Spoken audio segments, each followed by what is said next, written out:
The Harlem community is special in that there are probably a disproportionate number of evictions, criminal charges, consumer debt issues, greater than most communities. Therefore, there is a need for greater legal assistance. At the same time, there is less legal assistance available because they don't have the money to hire an attorney.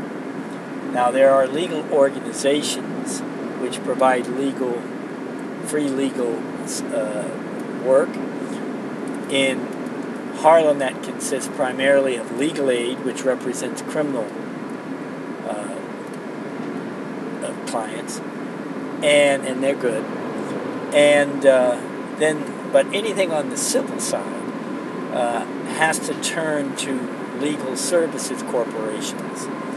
Legal services corporations are funded by the government, and they're grossly underfunded. Manhattan Legal Services is a good organization. I know Kenny, who is the senior partner there, and I've been on symposium panels with him, and I really like him. But and he acknowledges, though, that the organization itself has its difficulties in manpower. If you have a housing problem, or if you have a consumer debt problem, something like that, you have to call. Then they'll tell you that, well, okay, for an eviction issue, you have to call between 9 and 11 on Tuesday mornings. And that's the only time that you're able to reach and speak with anybody about that particular problem. Now, most people who get into these problems get into them because they're somewhat unorganized. So calling at a particular time to get a solution to your problem is often a tricky procedure that becomes too burdensome. Now, the point of the community having their own law operation is that the community could be doing the legal work, not just a staff of paid people. You could have a group of adults and even teenagers, law students, that come together for their own reasons. Maybe they want to learn, maybe they have time on their hands, maybe they have a special acumen or ability, and or a nature which likes helping people. There are a lot of such people in this world, and they need a place to put their skills to. The idea is that if you had a facility, a place where you could set up a bunch of computers, really all it takes to have a law library these days, and an internet connection, some tables and chairs, you could, and have it be a stable facility where the people in the community know they can come and do their own legal work, or have someone help them do their own legal work, or maybe find somebody that can do it for them. They would come there rather than go through the rigmarole of finding a organization that will accept them. So that is the point of the Harlem Law Library, is to create a facility for the community where they can come and not only have access to legal materials, but also have guidance from lawyers on how to go about their work. Now, the truth is that most legal work involves picking the correct form and knowing what to say in that form. Now, a law student, when they come out of law school, has no knowledge about how to do that. They can't pick the correct form. They don't know what to say. How do they learn? They were told by their senior associates and partners, probably the secretaries, how to do it. Once they learn how to do it, they can then start applying some of their legal knowledge to doing it. But there's no magic in it. But generally, once you learn how to do it, a paralegal can do it. And if you've done enough of them, it's a pretty simple thing to do. So, there are countless paralegals who do virtually all of the divorce work, or all of the bankruptcy work, or all of the family law work for law firms. So there's no reason not to have a group of volunteers that can do that, knowing they're going to get the self-esteem that comes with helping their community, helping their fellow man,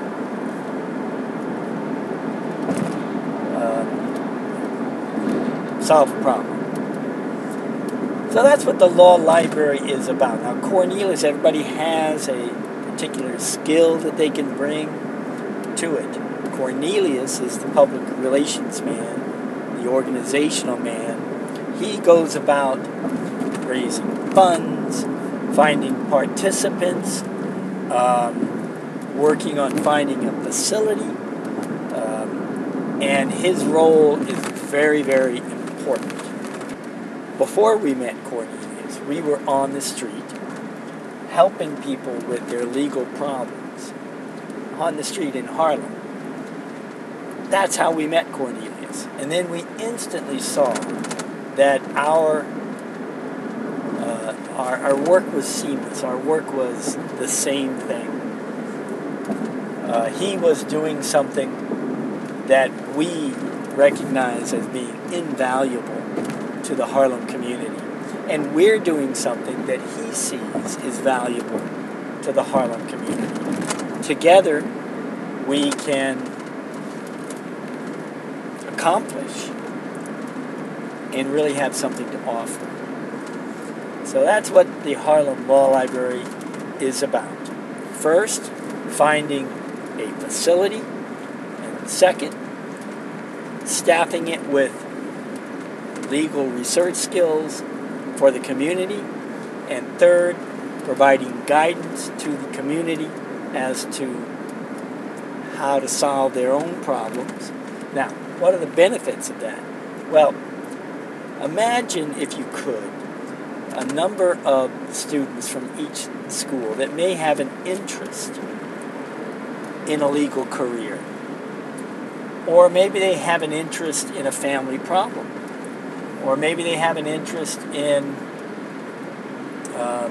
community service in general. They can get credit in school for that. Most high schools really want kids to volunteer and do community service. Number one, they learn something. Number two, it looks great on their resume. Number three, it really gives them an outlet in addition to sports where they can really accomplish something that can give them a nice career. So the idea of a law library benefits not only the people who have the problems, but also the people who solve the problems. And that is a win, what you call a win-win situation. The only people who don't win are the people like negligent landlords, or people who commit injustices with the expectation that they're going to be able to get away with it because they know the other side, the individual, doesn't have the wherewithal to do anything about it. There are a lot of such creatures. Banks, credit organizations, government, nasty welfare workers, landlords. There are countless number of people who would not like this project because they don't want the community to have the skill and the free availability to get legal relief from injustice. So, not only could this benefit the individuals involved, but of course, as a result of benefiting the individuals, it benefits the community, and I think it's something that is worthwhile focusing some good attention on. If you're an individual or a company, you could assist by sponsoring the facility in some fashion. Maybe donate a computer, maybe donate some money so to help pay for a facility, or if you have a facility space that you're not using, maybe you could donate the facility in exchange for free legal assistance. That can work out. It can work out for everybody. So I hope that this project continues. Now, I must say that Cornelius is the most energetic guy that I think I may have ever met. And he is as obsessed as anybody I've ever met. Obsession is the greatest guarantee of success. Not giving up, persevering, not taking a can't-do attitude at any step of the way. And Cornelius has that personality. And he is focused on this project. He's going to succeed at it. And I think it's going to help everybody. So, anyway, that's what the Law Library project is about. If you're a paralegal, or if you have legal skills, this would be a place for you to call home. Hone your skills. Get good at what you do. Maybe you can make some money at it. If you're a teenager and you want to improve your resume, this is the place for you. If you're a teacher and you want to get your kids involved in some real-life problems, solving problems, get them inspired, this is the place for you. If you're a company and you want to donate to the community, you want to see your community improve, you want to see your community become strong, this is the place for you. If you're a lawyer and you want to do something good with your legal skills, if you do something good, it will come back to you. So, anyway, I'm in traffic now, so I guess I'll sign off.